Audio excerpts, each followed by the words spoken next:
திராவிட இயக்கங்களை பிரபாகரன் அவர்களே விமர்சித்தார் என்பதை போன்ற ஒரு கருத்து இப்போது உருவாக்கப்படுகிறது. பெரியாரை விமர்சித்தார் என்று சொல்லுவதை சகிக்க முடியவில்லை. பெரியாரை பிரபாகரன் அவர்களுக்கு எதிராக நிறுத்துவது, பிரபாகரன் அவர்களை பெரியாருக்கு எதிராக நிறுத்துவது மிகவும் ஆபத்தான ஒரு அரசியல்.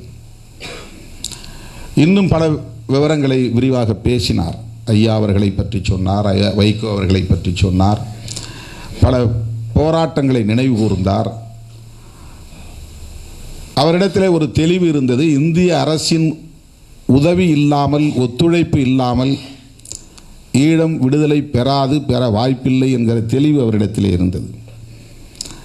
ஆனால் அவரை பெரியாருக்கு எதிராக நிறுத்துகிற இந்த அரசியல் மிகவும் ஆபத்தானது.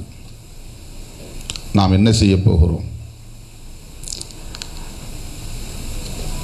இவர்களையெல்லாம் நாம் ஒரு பொருட்டாக மதிக்க தேவையில்லை, அதற்கு எதிர்வினையாற்ற தேவையில்லை என்று நாம் கண்டும் காணாமல் போய்விட முடியாது.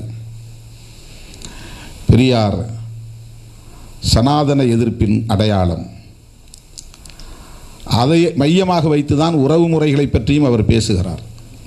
உறவு முறைகளை பற்றி பேசிய கருத்தை திரித்து பேசுகிறார்கள்.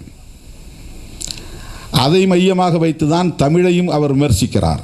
அவர் தமிழை பழிக்கவில்லை. தமிழில் அறிவு சார்ந்த கருத்துக்கள் இடம்பெறாமல் புராண குப்பைகள் இடம்பெற்றிருக்கின்றன என்கிற எரிச்சலில் வழியில் பேசுகிறார். புதிய புதிய கருத்துக்களை, அறிவியல் சார்ந்த கருத்துக்களை உள்வாங்கக்கூடிய ஒரு மொழியாக இது வளர்ச்சி பெறாமல் இன்னும் ராமாயணம், மகாபாரதம், திருவிளையாடல், தசாவதாரம் போன்ற கதைகளை, மூட நம்பிக்கைகளை பரப்புகிற கதைகளை கொண்ட ஒரு மொழியாக மட்டுமே இது இருக்கிறது என்கிற விரக்தியில் சனியன் என்று அவர் சொல்லியிருக்கிறார்.